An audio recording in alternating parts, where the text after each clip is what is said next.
What's up, guys? It's Karina here with Kenra Professional. I'm with the lovely Christine, and I'm going to be showing you a really quick way to add depth and dimension back into her lighter hair, so please stick around. So for my sectioning, I have 2 in the front, so 1 on each side. And then we also have our sections through the back. To start this application, I'm gonna start in the nape area. So really working with this nape section here, I'm going to start off with applying her retouch. So I'm gonna be using our Studio Stylist Express 6N and 5A through her regrowth area.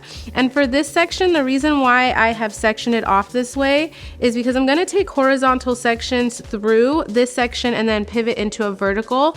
This is gonna be a really huge time-saving tip, you guys, so I definitely recommend doing horizontal through the nape because you'll have more control with your subsections and then moving into that vertical placement. So I'm going in with my horizontal sectioning for this nape area to save some time. Really want to just have that control through this nape area and cover as much as possible because I am wanting to do this in a bit of a quicker fashion here. So I'm gonna go ahead and do horizontal. So I got through that nape section pretty quickly. And now I'm gonna move into my top section here and turn into taking vertical subsections. This is gonna allow me to work through this entire section of hair a lot faster so I can apply this product, get it on the hair a lot quicker. I am working with a 10-minute color. I chose to use 6N with 5A because I am going to be melting in this root area into a bit of a lighter tone. So by using these shades, it's gonna add that shadow effect and add some depth back into her root area. And that's definitely why I'm going in and doing her retouch first, because I want this to have the most depth. So if it sits on the longest, that's ideal. It's gonna, again, really just enhance the depth that we have in our end result. I chose to use 6N and 5A for her regrowth area, and this is really going to allow maximum depth. I want to create some shading within this color application, so I chose those tones. Adding some of that 5A to the formula is going to cool down the regrowth area as well, so really just enhance the shading that I will have in my end result. So I'm going to take those vertical subsections, and as you can see, I'm getting through this retouch pretty fast. And you can, you know, definitely do 1/4 inch up to 1/2 inch for your retouch, depending on how much new growth your guest has, or depending on how long you want to drag out that shading in that root area. So mine, I'm staying about 1/2 inch from the scalp, so dragging it out a little bit longer. So not only with my vertical subsections am I saving time with application, but I do find that it does help give you a much more blended end result whenever you're doing more of a melted color technique, which is what we'll be doing for her hair today. So instead of having horizontal sections creating that really strong line through her hair, we're taking verticals, which is gonna help with that blended color melting effect. So now when we're moving towards the front, whenever we're adding that depth and dimension back into a canvas like this that has a lot of highlight and blonding in it, we definitely want to be mindful of how we want our depth to frame her face. So you can see I'm really just trying my best to feather and melt my color here. And then as I work, because I'm wanting to do this a bit faster and stay pretty clean through the process, working from the top down is gonna be more efficient. So you're gonna be able to flip that hair over without getting too messy throughout this application. So really just dragging out that root shadow color. You can see she has some previous highlights here, so I definitely wanna use my root shade color and take this opportunity to help diffuse some of those lines that she has from her previous highlight to give it more of that lived in, just really organic, natural look at the end. So barely just melting that down. And then as I start approaching the front hairline here, I am going to create more of a high to low application and do more of a high to low technique to keep her blonde nice and high around her face like she wants, and then dropping that root shade color down a little bit right here by the ear so that we can create some nice depth. Working around the hairline here, you can see I'm literally just gonna tap about a ½ an inch at the most of just around the hairline so that I can maintain all of this light blonding that we have around her face. Don't want to take that away. You can definitely use the side of your brush here to just help paint that hairline in nice and neatly, get any stray baby hairs or flyaways around the perimeter here to just softly give you a nice coverage and blend around the hairline. So you can go ahead and move to our next front section, starting from the top, placing my color in a diagonal back placement here, and then taking my subsections about a ¼ an inch to a ½ an inch depending on the density of your guest's hair. So when it comes to color melting and doing these types of placements, I am using a permanent color, which sometimes is a bit more saturated and dense. So it's really important to, you know, pay attention to the amount of saturation that you're using. So full saturation in that root area and really feather it downward so that you're not getting a solid saturated application from the root into your color melt. That's gonna help with diffusing lines as well. So for this next part of the application, I have split the hair into 2 sections. So just taking a small subsection, ½ an inch in width, starting from the top, carrying that back into our nape area. So you're kind of gonna create a diagonal back. It's gonna curve a little bit into the nape area here. We're gonna clip the remaining hair away. And this is what we're going to be placing 6NB to give her some depth and some dimension. Before I do that, you can definitely, I'm gonna be using our Kenra Platinum Restorative Conditioning Mask. So I'm gonna use a little bit of conditioner for her lighter pieces. I'm gonna melt this in just to give her a little bit of a treatment during this process. And it's also gonna help to prevent any color from getting on the area that I don't want. So I'm gonna apply our mask here and literally just alternate as I work the color and conditioner throughout this application here. So still doing my color melting methods and techniques. So really using my fingertips to help blend out that root color into the conditioner.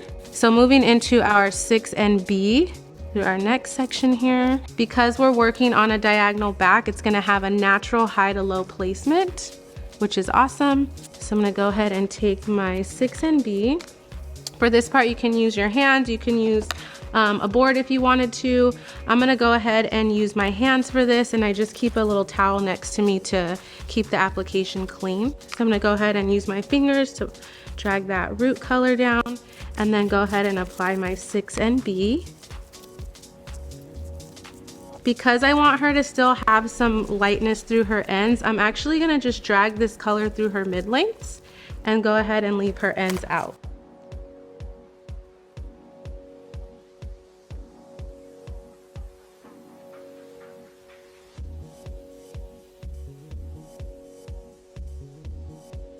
So what you could do is spiral these and just separate each section so you don't get lost and you just know where you're at still. So I'm gonna go back in, taking another ½ inch section, dragging her root color down and applying conditioner through the mid-lengths and ends here. So no color.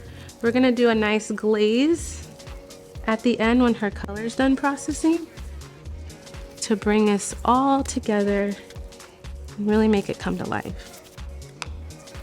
So it's also a good idea when you're taking your sections to just lay the hair down so you can see where that hair is gonna fall, and you know how far you wanna drag out maybe your root color, or just really where you wanna actually add that depth, and maybe how high or low you wanna keep some of these ends if you choose to leave them out, which I'm going to today.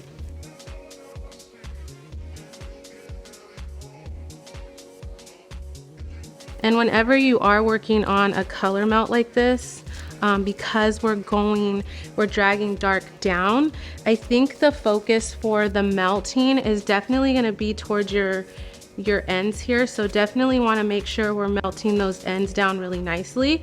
We are working with a permanent color that can be a bit more opaque. So we definitely want to make sure we're really taking the time to blend out those ends so you don't end up with a strong hard line in your end result. By applying my conditioner and alternating my conditioner with my color, what that's gonna do is allow me to keep the lightness that she already has, so I'm able to work with that. Most of the time when you're going darker, you don't have to go in and lighten the hair. You can really just work with the existing canvas. By adding that depth and dimension, it's really gonna make these lighter pieces pop more, and that's really the goal with this technique, is to add that depth but also the dimension for the blonde to really pop. So these highlighted pieces that are existing are gonna act as our highlight in the end, and then we're actually adding those low light pieces back into her hair. When you're working with the color, and your saturation levels are gonna be super important. Definitely getting that full saturation through that root, also through your mid-lengths. And then it's almost the opposite effect as far as your end. So we wanna have less saturation here. So it's kind of like a reverse balayage. When you balayage with lightener, you feather upward and have less saturation towards the root, but we're doing it in the opposite way. So we wanna make sure we get that full saturation from the root down, and then have more of that feathered, less saturation towards the ends to keep a softer line. We don't want any lines of demarcation. And it's really gonna just, again, help with that blending and help her have some light going through the ends still. Okay, so I've made it to the top section, my last section here. Something really important as well when we're working with color melting and an application like this is to always see where that hair is gonna fall. Because we're working with pre-existing highlights, we definitely wanna make sure that the height of her existing highlights are where we want them. So in this case, I definitely don't mind where they're falling through the back here. You can see a little bit of gradation to begin here with her highlights. I'm totally fine with the way they're falling through the back. So I went ahead and moved to the other side, and I'm completely doing the same thing that we did on our first section, leaving you know, my root tap color a little bit higher, blending that out with my fingers. I'm gonna apply the restorative mask through her mids and ends, through these front sections to maintain the lightness and brightness, and then continue alternating between conditioner and color as I continue up her head here. So I'm gonna go ahead and work on that, and I will check back in with you guys in 10 minutes.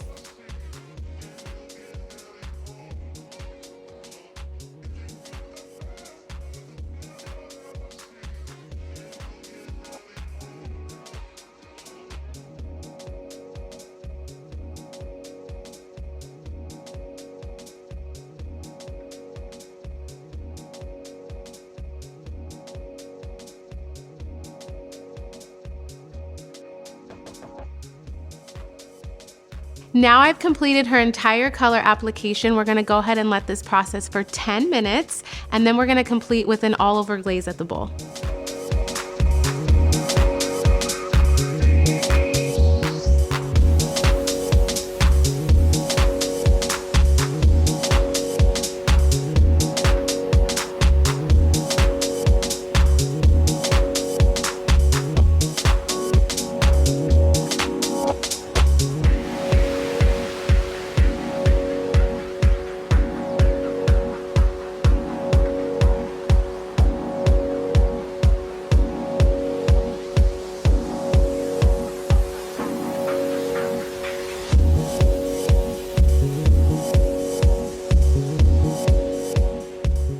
So I'm using the dry texture spray because it does have oil absorbing benefits. It's gonna give me just enough texture to really help build the volume in her hair. Okay, you guys, so I'm so excited how her color came out today. You guys can see we were able to add so much dimension and depth back into her hair. Studio Stylist Express made it super fast and easy for me today, so I definitely hope you guys enjoyed this tutorial. If you want to learn anything else in the future, drop it in the comments, and don't forget to subscribe to Kenra Professional.